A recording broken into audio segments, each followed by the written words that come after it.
Hello प्यारे मेरे बच्चों, आज हम बात करेंगे क्वेश्चन बैंक के 28 नंबर के सवाल पर।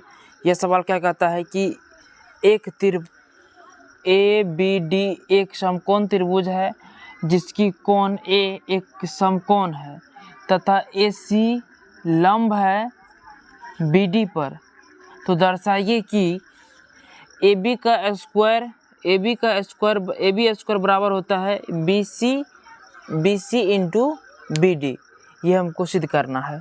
तो चलिए हम लोग जो सवाल में दिया सबसे पहले उसको लिखते हैं कि आंसर देकर के वही लिखे हैं कि जो दिया हुआ है सवाल में क्या दिया हुआ है कि ए बी डी त्रिभुज में क्या दिया हुआ है कि ए मेरा जो है वो कितना है समकोण है और ए सी जो है वो बी डी पर क्या है लंब है। उसके बाद देखिए हमें सिद्ध करना है कि ए बी का स्क्वायर बराबर होता है B C into B D के। ये हमको सिद्ध करना है। उसके बाद प्रमाण में क्या है, प्रमाण हम लेकर चले हैं यानी कि हम लोग प्रूफ करने की और हम लोग जा रहे हैं तो वही को प्रमाण लिखे हैं। तो प्रमाण हम लोग क्या लिखे हैं कि चलिए सबसे पहले प्रमाण में ध्यान देना है कि त्रिभुज डी ए बी एक हम त्रिभुज बना लिए हैं। डी ए बी एक त्रिभुज बनाए हैं, उसमें यहाँ से यहाँ लंब डाले हैं। देखिए लंब दिया हुआ यहाँ पर बोल रहा है कि लंब है ए सी क्या है लंब है किस पर बी डी पर। किस पर बी डी पर ए सी जो है वो क्या है लंब है। तो चलिए आगे हम लोग देखते हैं इसमें।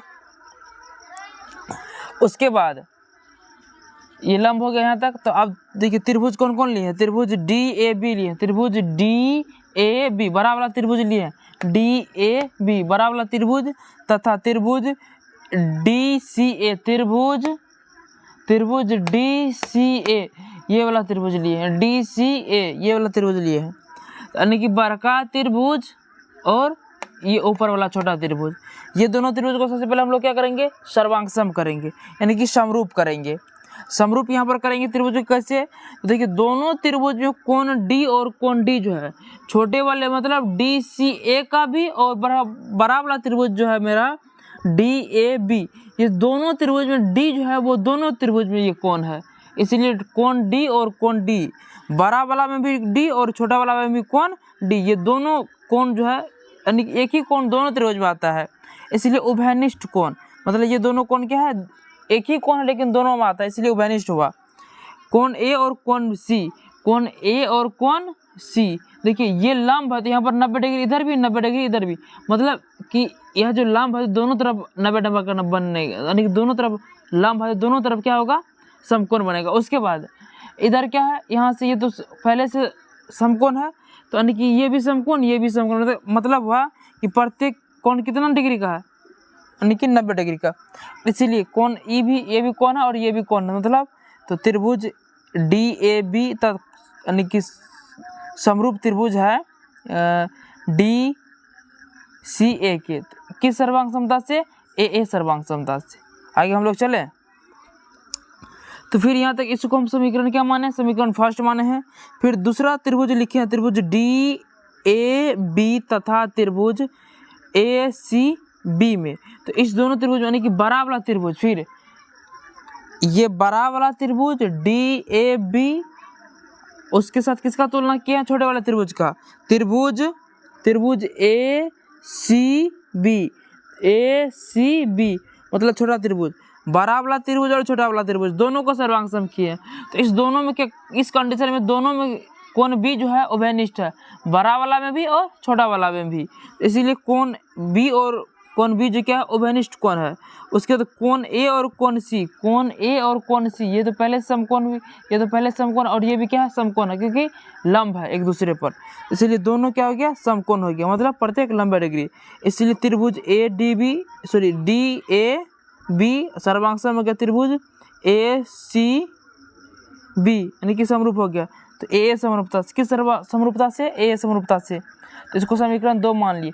समीकरण 1 और 2 से देखिए समीकरण 1 में क्या कहता है, समीकरण 1 में कहता है कि त्रिभुज जो है त्रिभुज डी ए बी समरूप है किसके त्रिभुज डी सी ए के। उसके बाद समीकरण 2 में है कि वही त्रिभुज बड़ा वाला त्रिभुज DAB ये किसके समरूप है, ACB की, मतलब कि बड़ा वाला त्रिभुज दोनों छोटा त्रिभुज क्या है, समरूप, वही समरूप है, उसी को हम लिखे यहाँ पर कि बड़ा वाला त्रिभुज जो है छोटे वाले दोनों त्रिभुज क्या है, समरूप है। इसीलिए ये त्रिभुज और ये त्रिभुज और यानी कि बड़ा वाला त्रिभुज और ये छोटा वाला त्रिभुज C यानी कि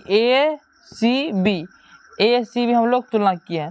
तो मतलब ये हुआ कि जब ये तीनों त्रिभुज आपस में क्या है, समरूप है, मतलब बड़का वाला त्रिभुज और दोनों छोटा वाला त्रिभुज किसके बड़ा समरूप है, बड़का वाला त्रिभुज के, इसलिए दोनों छोटा त्रिभुज में क्या होगा, आपस में समरूप होगा, ये जानने वाली बात है। उसके बाद हम लोग आगे जो काम किए हैं, तो छोटा वाला त्रिभुज ACB और बड़ा वाला त्रिभुज DAB में हम लोग काम किए हैं। तो चलिए हम लोग एक चीज़ जानते हैं यहाँ पर कि समरूप त्रिभुजों के क्षेत्रफल का अनुपात उसके कर्ण के वर्ग के अनुपात के बराबर होती है। समरूप त्रिभुजों के क्षेत्रफल का अनुपात उसके कर्ण के वर्ग के अनुपात के बराबर होती है। देखिए तो ACB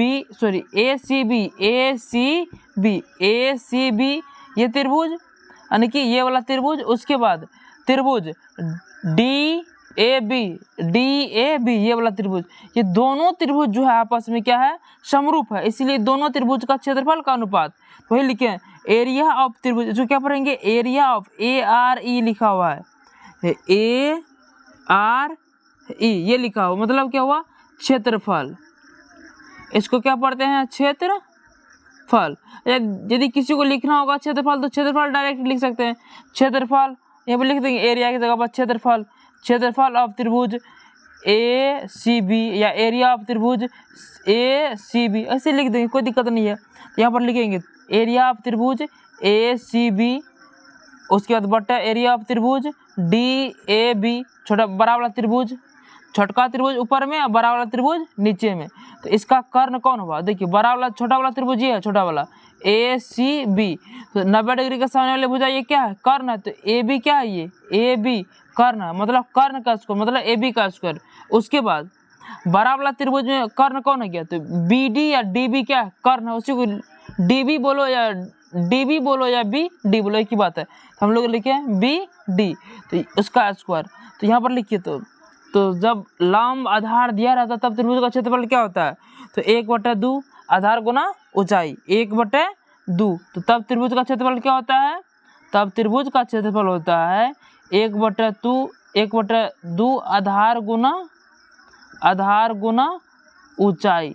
तो ये त्रिभुज का क्षेत्रफल होता है कब, जब हमको आधार और ऊंचाई दी हुई है। तो यहाँ पर देखिए, यहाँ पर क्या है कि ACB इस त्रिभुज के लिए, छोटे वाले त्रिभुज के लिए आधार कितना है, BC ये क्या है, ये BC क्या है, इसका आधार है। उसके बाद छोटे वाले त्रिभुज के लिए तो यानी कि BC इंटू AC, मतलब AC क्या है, इसका ऊंचाई है, आधार गुना ऊंचाई, छोटे वाले के लिए। दूसरी बात, अब हम लोग बात करेंगे बड़े वाले त्रिभुज के लिए। तो इस त्रिभुज का क्षेत्रफल क्या होता है, 1/2 आधार, ये बोला बड़का वाला त्रिभुज के लिए, तो BD क्या है, आधार है। फिर उसके बाद ऊंचाई, मतलब इस यानी कि जो त्रिभुज खड़ा कितना है, तो उसी को बोलते हैं AC, मतलब ऊंचाई। तो यहाँ से ये हो गया। तो अब देखिए यहाँ पर किसके बराबर है, ये अपने कर्ण के वर्ग के बराबर है। कर्ण की यानी कर्ण BD है, कर्ण है, तो BD क्या है, कर्ण है, तो BD के स्क्वायर के बराबर है। तो यहाँ से हम लोग क्या कर सकते हैं कि 1/2 और 1/2 ये कैंसिल हो जाएगा।